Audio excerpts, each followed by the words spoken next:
I want to tell you a story. This story has been told for thousands of years, and its origins aren't in Kansas, where this podcast is recorded, but on the other side of the globe, in China. Long ago, the Jade Emperor Yu Huang, who ruled heaven and earth, invited all the animals to a feast at his palace. The rat went to his neighbor the cat and suggested that they go together and promised to wake the cat in the morning so they could visit the Jade Emperor together. But when the day of the feast arrived, the rat did not wake the cat. Instead, the rat rode to heaven on the back of his friend the ox, leaping off his back as they reached the palace, ensuring that he would be the first to greet the Jade Emperor, followed by the ox. Then the tiger, rabbit, dragon, horse, snake, goat, monkey, rooster, dog, and pig. The Jade Emperor was so delighted by these 12 animals that he decided to name each year in their honor, making them members of the Zodiac. But the poor cat, betrayed by his neighbor the rat, overslept and missed the feast, failing to become a member of the Zodiac. And it is said that this is why rats and cats are enemies. The Chinese Zodiac assigns each year in a 12-year cycle an animal, and 2024 is the year of the dragon. Now, Sedgwick County Zoo is home to every animal represented in the Zodiac, except the rat. We have ox, tigers, 3 of them in fact, a rabbit in the education department, a Clydesdale horse, dozens of snakes and goats, 2 species of monkeys, many roosters, dogs, and several pigs. Sedgwick County Zoo is even home to dragons.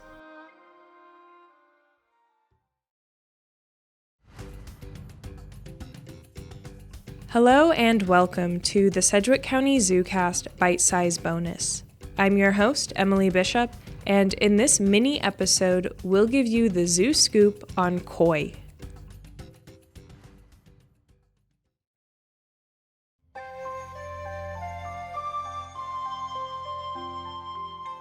From the intro and title of this episode, you've probably pieced together that today we're going to be talking about koi fish.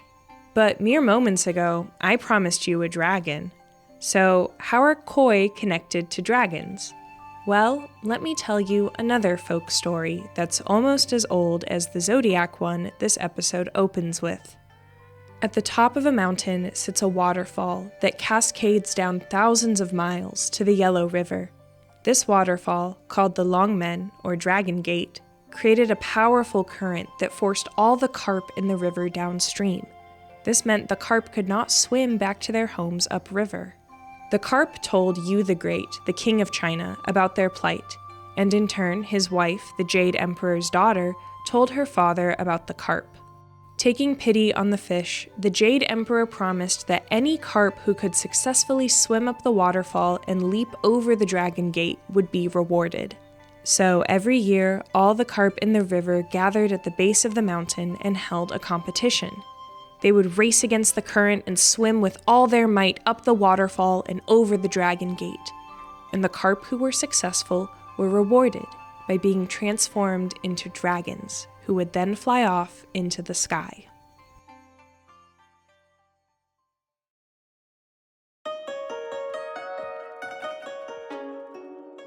So that's how carp are connected to dragons, and koi are just carp that have been selectively bred to have more color variations than wild carp.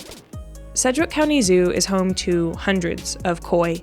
They can be found in basically every body of water at the zoo, under the bridge into the children's farm or the bridge into the Downing Gorilla Forest, by the boat dock across from the elephant habitat, and in the waterways surrounding the Asian big cat trek. These colorful carp are hard to miss. Carp are large, cold-water fish that can be found in Central Europe and Asia. Their ability to adapt to a wide range of climates and water quality makes them ideal candidates for fish farming, and for thousands of years they've been raised for their meat. It wasn't until the early 1800s that koi began being bred for decorative purposes. This began along the northeastern coast of Honshu in Japan. Farmers began raising carp in terraced rice paddies. They would breed red, white, and black koi and then crossbreed them to create new color combinations in a single fish. Raising koi was fairly easy due to the hardiness of the carp.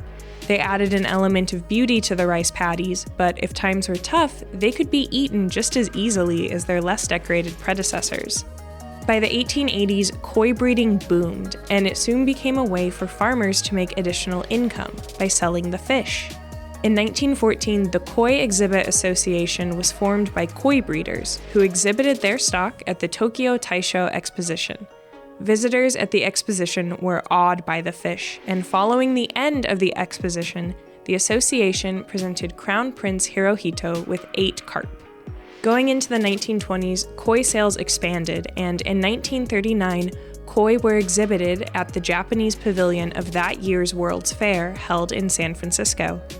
Throughout the 20th century and into the 21st, koi keeping has spread worldwide as a hobby. Pet shops, aquariums, and specialist dealers are easy to find. These fish have come a long way, from meat stock bread and rice paddies to tri-colored beauties that reportedly have been sold for as high as $2 million.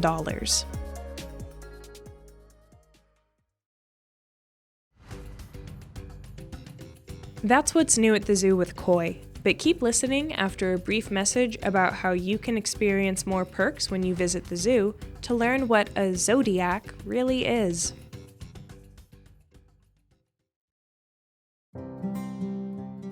Where can you find lions and tigers and bears, oh my? At the Sedgwick County Zoo, of course. Feed a giraffe, ride a train, and learn all about your favorite animal. And zoo members get to experience even more fun. For as low as $85 per person, you get to experience unlimited visits to the zoo, early entry, discounts on special events, and early access to the Sedgwick County ZooCast. Become a member today. Visit scz.org/membership for more information.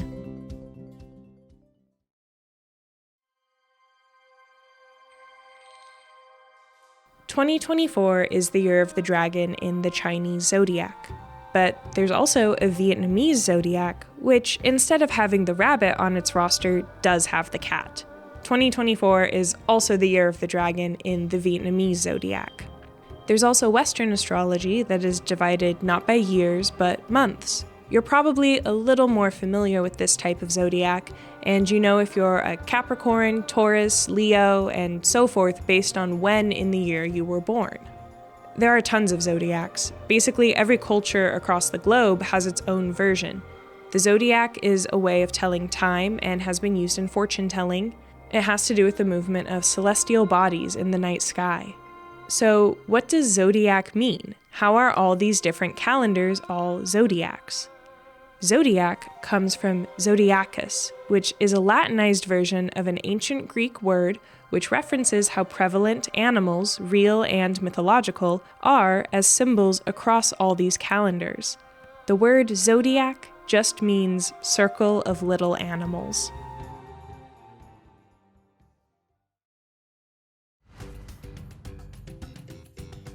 Thanks for listening to this bite-sized bonus episode of the Sedgwick County ZooCast. For more information on koi fish, be sure to follow us on social media, which is linked in the description of this episode, and check out our website, scz.org.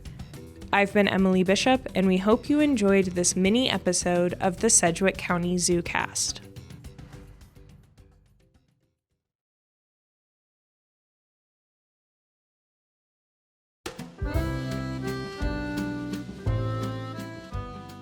Since the late 90s, the online dating industry has boomed. Starting with Match.com in 1995, it's an industry that's expanded to thousands of sites. Swipe left or right to meet your perfect match on Tinder. Meet that special someone on Hinge, which sells itself as the dating app designed to be deleted. Or connect on the Shark Tank-funded website Coffee Meets Bagel. According to Pew Research Center, 3 in 10 adults in the US have used a dating app or site, and 1 in 10 adults met their current partner through online dating. But for all the praise online dating has received, there are just as many critiques. A study by Forbes found that using swipe-based dating apps significantly raised individuals' psychological distress, anxiety, and depression. And only 48% of individuals polled by Pew Research Center said that online dating was a safe way to meet people. That's less than half. All this strife over finding the perfect match is driving some people to turn to more traditional means of finding a partner: matchmaking. When you picture a matchmaker, you're probably picturing a character like Yenta from Fiddler on the Roof, the matchmaker Tevia's daughters sing about in one of the musical's most well-known numbers. Matchmaker, matchmaker, make me a match. Find me a find, catch me a catch. But matchmaking has been modernized over the years. So what does a matchmaker do in this day and age? Usually, there's an interview with the matchmaker, then the matchmaker might collect references from friends and family, even do a house tour. From there, they'll begin to, well, make matches. The whole process is very methodical, cut and dry. But it's not just people that can go through the matchmaking process. Animals are also more or less paired up by matchmakers. And while the requirements and processes may look a little different with a zoo matchmaking than a human matchmaking, the goal is the same: to make a perfect match.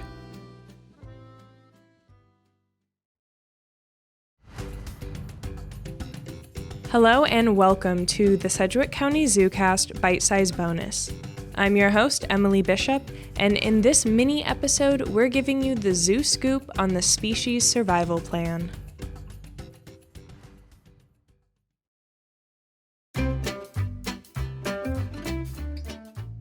The Species Survival Plan, or SSP, is a program that manages species populations in zoos and aquariums that are accredited by the Association of Zoos and Aquariums. Through this program, plans are made to identify population goals and to make breeding recommendations to ensure the population stays genetically diverse. What does that mean? Well, for each species that is part of the SSP, there is a stud book keeper. A stud book is just an official list of all the animals within a species. It tracks each individual's parents, partners, and offspring. Think of it as a sort of family tree, but for an entire species. The stud book keeper maintains this list of individuals and, along with an SSP coordinator, makes breeding recommendations to maximize genetic diversity. This ensures that all individuals are well represented, but not overrepresented in a population. For example, you wouldn't want only one male being responsible for 70% of existing individuals in a population. This would result in eventual inbreeding, which is something you want to avoid. So the SSP ensures that the pairs that are approved for breeding are genetically diverse and not directly related. There are more than 300 SSP programs, and the goal of each of them is to sustain a genetically diverse, healthy, and demographically varied population within AZA facilities.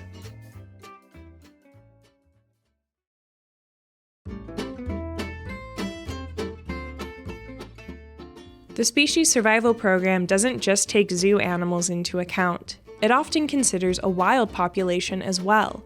The program focuses on animals that are in danger of extinction and where captive breeding will aid their chances of survival. So, for example, Aldabra giant tortoises, which are at a stable wild population, don't have SSP breeding recommendations.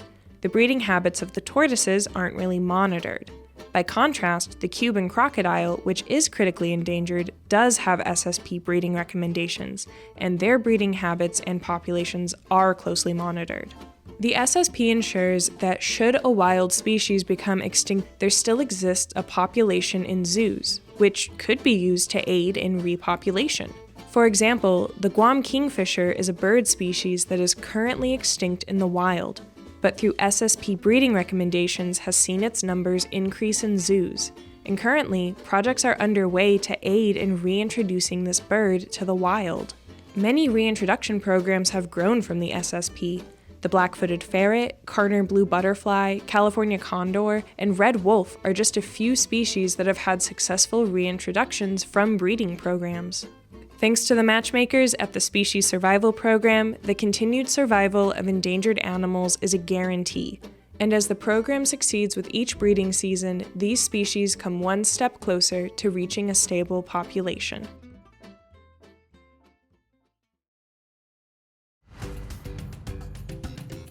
That's what's new at the zoo with the Species Survival Program. But keep listening after a brief message about how you can save money when visiting the zoo, to learn about how animals can sire offspring without ever leaving their home.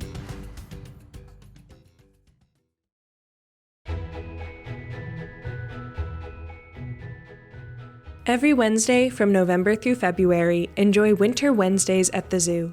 Admission is discounted all day. Maybe watch your favorite animals frolic in the snow, step into the tropics building to warm up, or sip on a cup of cocoa from the bistro. Additional information can be found at scz.org. Bundle up and come on down to the Sedgwick County Zoo for a wild Winter Wednesday.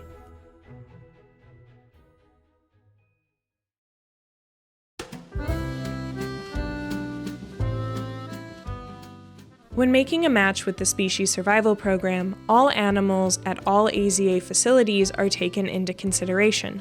But what if the individuals that match aren't geographically close to each other? Well, oftentimes, they get from one place to the other the same way you would, via road trip. Smaller animals are easier to transfer. You can fit a turtle or ferret in a standard car, a compact car even. But what about the larger animals? How do you transfer a bear or an elephant? Sometimes the transferring animal can go into specially designed cabins that are then loaded onto semi-trucks. Yes, the next time you pass an 18-wheeler on the highway, for all you know, it might be transporting a giraffe or rhino. But the animals aren't always transferred in order to mate. Through semen collection, a single male can sire multiple offspring at multiple locations. Artificial insemination opens more avenues to possible breeding pairs without the logistics of animal transportation and rehoming factoring in. Titan, one of the bull elephants at Sedgwick County Zoo, is originally from Eswatini in Africa. Stateside, he's only lived at SCZ, but he does have one offspring at the Indianapolis Zoo. Born to Zahara in September 2023, Jabari was conceived through artificial insemination, just like his mother. This makes Jabari the first elephant conceived through artificial insemination to be born to an elephant that was also conceived through artificial insemination.